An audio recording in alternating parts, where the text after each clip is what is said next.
বিগত আমলে আপনি কোনো জুলুম অবিচারের শিকার হয়েছেন কিনা এই বিষয়ে আপনার অভিজ্ঞতা জানতে চাই। দেখুন, অভিজ্ঞতা আমাদের সবারই কম বেশি তিক্ত অভিজ্ঞতা আছে। একটা সমাজ যখন করাপ্টেড হয়ে যায় তখন সমাজের কেউই ভালো থাকে না।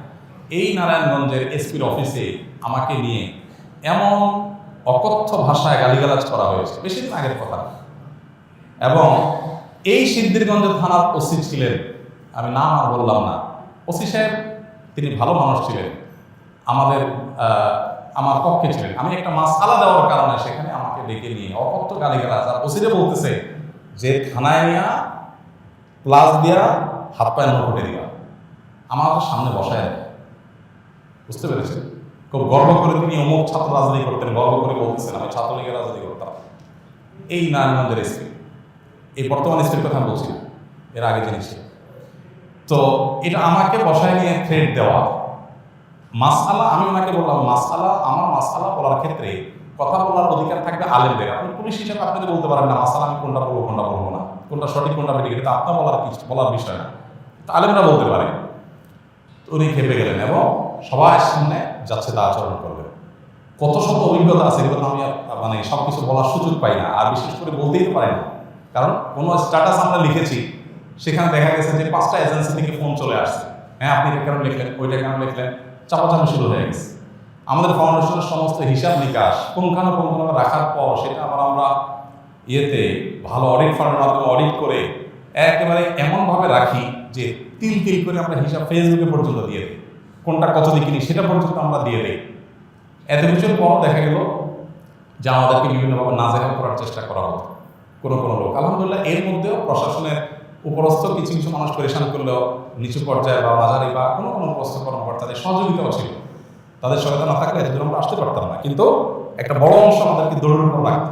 ইস্তেসকার নামাজের ঘোষণা দিছি, আমার বাসার নিচে দেখি যে বিভিন্ন গোয়েন্দা সংস্থার গাড়ি বোঝাই করা, মানসিকভাবে পেরেশানি। বাবা ইস্তেসকার নামাজ পড়বো, একটা নিরীহ একটা ইবাদত, আল্লাহর কাছে দোয়া করবো দেশের ভালোর জন্য।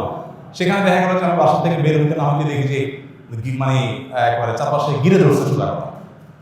মানসিক চাপ যেটাকে বলা সেটা দিয়ে রাখা। কত কাহিনী এবং কত ঘটনা যে ঘটেছে সেটা বলা, জোর করে সরকারি বিভিন্ন অনুষ্ঠানে নেওয়ার জন্য। একবার একজন এডিশনাল এসপি, তার নামটা আমার মোবাইলে সেভ করা আছে, আমি নাম আর বললাম না, উনি ফোন দিয়ে বলতেছেন যে আমি অমুক।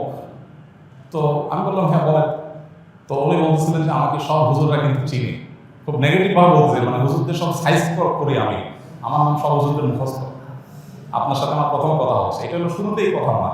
এরপর কি হয়েছে বলেছে একটা অনুষ্ঠানে যাইতে হবে আপনাকে, সেখানে অমুক থাকবে, রাষ্ট্রের সবচেয়ে বড় বড় পর্যায়ের লোক তারা থাকবেন, আপনাকে যেতে হবে। কি হয়েছে সেখানে আপনাকে একটা বক্তব্য দিতে হবে। তখন বুঝছি যে আমাকে একটা প্ল্যান ওয়াইজ আমাকে দিয়ে একটা জিনিস করানো হবে। আমি বিভিন্নভাবে অপারগতা প্রকাশ করলাম, বলে যে রাষ্ট্রের প্রয়োজন আপনি অস্বীকার করতেছেন। হ্যাঁ অবশ্যই আমার রাইট আছে, রাষ্ট্র চাইলে আমরা সেখানে বাধ্য করতে পারবো না, আমি সাধারণ নাগরিক। যাই হোক, পরে শেষ পর্যন্ত আমার সেখানে যাওয়া লাগে না, আলহামদুলিল্লাহ। এরকম পরিস্থিতি হয়েছে। সর্বশেষ এই যে আমাদের আসিফ মাহতাব গ্রেপ্তার হলো, তার নিয়ে পড়ে দিলাম। আমাকে আমার এক ভাই সোর্স তিনি বললেন যে ভাই আপনি বাসায় থাকেন না। তো রাতে, এই কয়দিনের আগের কথা, রাতে যায় আরেক বাসায় যায় ফিরলাম, এই কয়দিন আগের কথা। আগের বাসায় গিয়ে পালায় থাকতাম। একদিন আসর পরে বাসার সামনে মোটরসাইকেলে 2টা লোক আসছে। আমার বাসা এমন এক জায়গা, আশেপাশে কোনো মানুষজন নেই, এখানে কেউ রিক্সাও চলে না, কোনো সাধারণ গাড়ি, নিজস্ব গাড়ি ছাড়া যাওয়ার সুযোগ নেই। এরকম একটা জায়গায় থাকি আমি, সব মরুভূমি, আশেপাশে ঘাস, মানুষজন নেই। সেখানে কোনো মানুষ আসা তো স্বাভাবিক নয়। 2জন মানুষ আসল রাগ থেকে এসে অপেক্ষা করলো। তারা মনে করেন এত লম্বা সময় আসে, নিশ্চয়ই ওয়াশরুম রুমে গেছে লম্বা সময় ধরে। মাগরিবের নামাজ পড়লাম, ওযু ছাড়াই নামাজ পড়লাম আমাদের সাথে।